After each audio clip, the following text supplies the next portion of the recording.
ตอนนี้งานที่ผมจะเก็บนะท่านFC เป็นห่วงอันนี้นะท่านอันนี้เนี่ยถ้าเกิดพายุมามันจะตีลังกาหรือเปล่าผมบอกตรงนี้เลยว่าที่บ้านผมเจอพายุมาเป็น108พายุแล้วไม่เป็นไรเพราะที่บ้านผมก็ใส่แบบนี้คือกันเฮ็ดแบบนี้คือกันไอ้กระถางต้นไม้มันใส่ดินนะท่านเพราะฉะนั้นมันหนักนะมันสิถึงลมพัดไปยากอยู่นะไอ้นี่ก็จะไม่ล้มลงมาเพราะว่าผมเจาะลึกลงไปใต้ดินใช้เครื่องเจาะบริขุดเอาพี่น้องเอ้ยใช้เครื่องเจาะมิดไอ้ตัวเครื่องเจาะเลยไอ้ตัวมิดเครื่องเจาะเนี่ยมันประมาณ70 เซนนะท่านเจาะลึกลงไปใต้ดินนะเอาหายห่วงได้ทีนี้เราจะมาคุยโซเลกับยายศรีเรื่องส่งมอบบ้านเอาสิได้เป็นทางการแล้วได้บัดนี้ได้เอาโซเลกันเอาสวัสดีครับทุกท่านมาคุยกันเรื่องส่งมอบบ้านอีกมื้อนี้วันที่เท่าไหร่ฮะวันที่20 22 23 24ให้เวลา3 มื้อบ่วันที่24ดีไหม20เนาะ21 22 23 24ให้เวลาสัก3 วัน 4 วันมักวันใด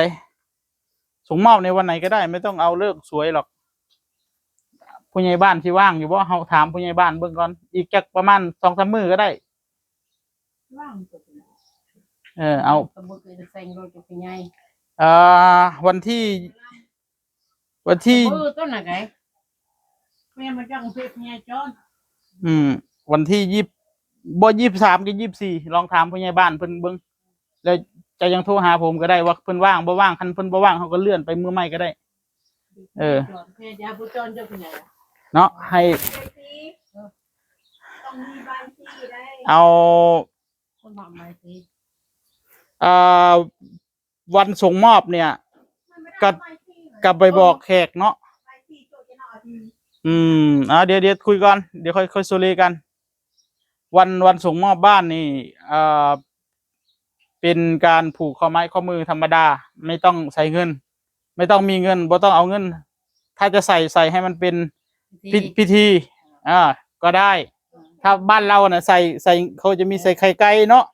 ใส่เงินบางเทื่อก็เป็นตับไก่เนาะประมาณนั้นแบบนั้นเลยถ้าจะใส่เงินก็ใส่ให้มันเป็นพิธีแล้วก็เอาคืนไปก็ได้ไม่ต้องให้ผมเพราะบางคนเนี่ยจะกังวลว่าวันส่งมอบเนี่ยต้องหาเงินมาให้ผมบ่ต้องหาเพราะผมบ่รับเงินพี่น้องแม้แต่บาทเดียวผมก็สิบ่เอานะครับทุกหลังเราจะไม่รับเงินเลยนะท่านนะเคยมีหลังนึงเนี่ยที่มาผูกแขนวิศวะผมให้เอาคืนทั้งหมดเลยนะผมไม่เอาแม้แต่บาทเดียวและก็ไม่ให้ทีมงานของผมเนี่ยเอาเงินด้วยนะท่านเพราะนั้นสบายใจได้เลยเงินไม่ต้องเป็นห่วงบ่เอานะแล้วก็ถ้าพอมีงบประมาณอยากจะเฮ็ดให้ก็คือเป็นใบสีคล้ายๆเหมือนใบสีที่เขาเอาไว้ใส่ใส่ผ้าควันนะคล้ายๆแบบนั้นนะหรือว่าถ้าบ่มีก็ลองไปถามผู้เข้าผู้แก่ดูว่าใบสีเนี่ยถ้าที่บ้านบนทองเนี่ยเขาขายประมาณเท่าไหร่นะตอนประมาณ200เขาทำให้บ้านเจ๊ต้อยบ้านที่เขาขายลาบขายยังนะอย่างบ้านเจ๊ต้อยอยู่อันพลทองนะเขาทำขายอันนั้นประมาณ200 กว่าบาทแต่ถ้าไม่มีก็ไม่เป็นไรเอาแบบผูกข้อไม้ข้อมือธรรมดาแล้วแต่เจ้าสิเฮ็ดตัวนี้อาหารการกินไปซีนแม่ตะผักควันเนี่ยแบบนั้นแหละเวลาผูกข้อไม้ข้อมือตะผักควันอันโง่สิแม่เนาะใบสีผักควันผักควันใบสีเนาะแล้วบัดทีนี้ก็มีปีบักฮักแบบนั้นแหละที่เขาเฮ็ดผูกข้อไม้ข้อมือผูกข้อไม้ข้อมือให้ผมเนี่ยคนที่ทำบ้านเนี่ยอยู่เย็นเป็นสุขอย่าเจ็บไข้ได้ป่วยนะให้ผูกข้อไม้ข้อมือเอาไว้เพราะว่าผมมาทำบ้านให้เนี่ยมันเขาเรียกอะไรนะมันไอควันผมเนี่ยต้องแข็งเติบอยู่ผมจึงไม่เฮ็ดเฮือนให้คนได้เพราะนั้นก็อันมัดควันผมไว้เนาะเพราะนั้นก็เพราะนั้นกับ เพื่อความอยู่เย็นเป็นสุข เพื่อความสบายใจนะทำพิธีผูกข้อไม้ข้อมือพิธีบ้านเราเนาะเป็นแบบนี้ทุกหลัง ส่วนอาหารการกินยายสีบอกแขกบอกผู้ใหญ่บ้านบอกอบตบอกหยังก็บอกไปแล้วก็สิอันมีโคกแน่ขวด2 ขวดก็แล้วแต่พอสมควร แล้วแต่ยายสีพอที่สิหาได้คันหาบ่ได้ก็บ่เป็นหยังแขกก็ โอ้ก็มีแล้วเนาะล็กๆ เอา น้อยๆ ต้มไก่ต้มหยังเจ้าก็เฮ็ดไปเนาะเพราะว่าบ้านแต่ละหลังส่วนใหญ่ถ้าบางหลังก็มีผู้ใหญ่ใจดีแม่ตาค่ากับข้าวมา แต่ว่าบางทีก็ไม่มีก็ไม่เป็นไรนะทุกท่านถ้าไม่มีก็ยายสีก็เอาตามที่มีตามเกิดเนาะเอาเพราะฉะนั้นก็ วันที่23 24ให้ลองถามผู้ใหญ่บ้านเบิ่งว่า แม่ลุใน เออ คำวันที่20นี่แหละ เอาลอง 8 22 9 23 10 คำ งามอยู่บ่ แรก10 คำ 23เนาะ อ๋อ เอา23ฉันนะเอาวันที่23สวย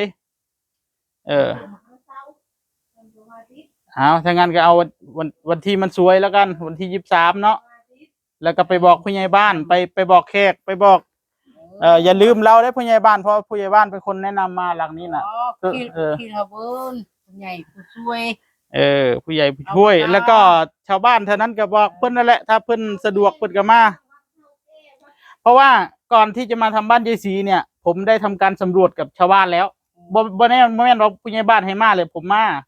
มไปถามชาวบ้านแล้วว่ายายศรีเนี่ยแล้วทุกข์อีหลีบ่ชาวบ้านส่วนใหญ่เขาเห็นว่ายายศรีเนี่ยทุกข์อีหลีเขาก็เลยให้มาเพราะฉะนั้นก็เชิญชาวบ้านที่เขาออกเสียงให้มาทำบ้านเจ้าด้วยไม่ใช่ว่ามาถ่ายวันนั้นเห็นเจ้าแล้วมาทำให้เลยผมไปสำรวจดูก่อนได้แต่ว่าบ่ได้บอกเจ้าว่ามาสำรวจผมก็ไปถามในร้านค้าถามชาวบ้านแถวนั้นนะว่ายายศรีเป็นจังใดก่อนสิได้มาทำนี่นะไม่ใช่มันอยู่ๆมาทำเลยนะครับ ผมก็ต้องมาไปถามให้ได้ยินกับหูนะครับ ก็มีทั้งชาวบ้านเห็นด้วยไม่เห็นด้วยก็มีบางคน แต่ก็ส่วนใหญ่เห็นด้วยให้มาทำบ้านหลังนี้นะครับ จึงได้บ้านหลังนี้เกิดขึ้นนะพี่น้องเอ้ยเพราะนั้นก็บอกเพิ่นแน่อันผู้หลักผู้ใหญ่แถวนั้นก็ได้บอกเพิ่นไปมาส่งมอบบ้านก็ไม่มีอะไรนะผูกข้อไม้ข้อมือถ่ายรูปร่วมกันเลยก็แล้วแล้วก็แยกย้ายกันกลับ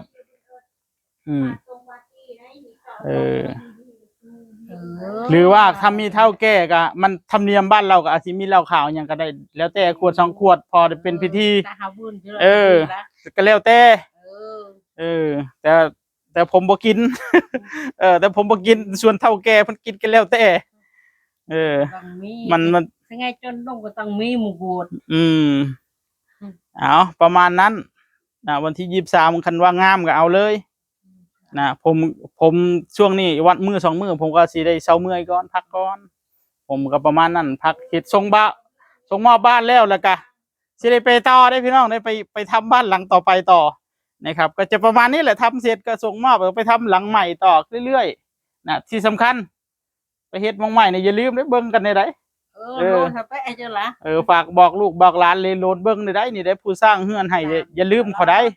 ไปเป็นกำลังใจให้เขาไปเบิ่งเขาได้กดหยังให้เขาได้บ่แม่นได้เฮ็ดเฮือนแล้วบ่เบิ่งให้เลยได้บ่มีหยังเฮ็ดก็เบิ่งเลยนั่งเบิ่งเลยโลสะเดาว่ะเอาประมาณนี้นะท่านวันส่งมอบนะส่วนใหญ่ยายศรีก็จะอยู่บ้านนะบ้านหลังนี้ผมอาจจะไม่ได้ติดป้ายที่ประตูนะเพราะว่าเพื่อนจะเปิดประตูออกไงมันจะไม่เหมือนหลังก่อนหน้านั้นเดี๋ยวจะติดป้ายนะก็จะมีป้ายเล็กๆติดอยู่ตรงหน้าบ้านประมาณเล็กๆติดให้ดูว่าบ้านหลังนี้สร้างมาจากใครสร้างมาจากผู้ใหญ่ใจดีนะครับแล้วก็ YouTube ช่องอะไรนะเผื่อมีคนถามผู้ใดมาเฮ็ดเฮือนให้มันก็จะได้มีป้ายอยู่หน้าบ้านนะป้ายตัวนี้ผมก็จะออกไปเอาประมาณนี้เนาะโอเคครับผมรู้เรื่องฝากไว้เท่านี้สวัสดีครับผม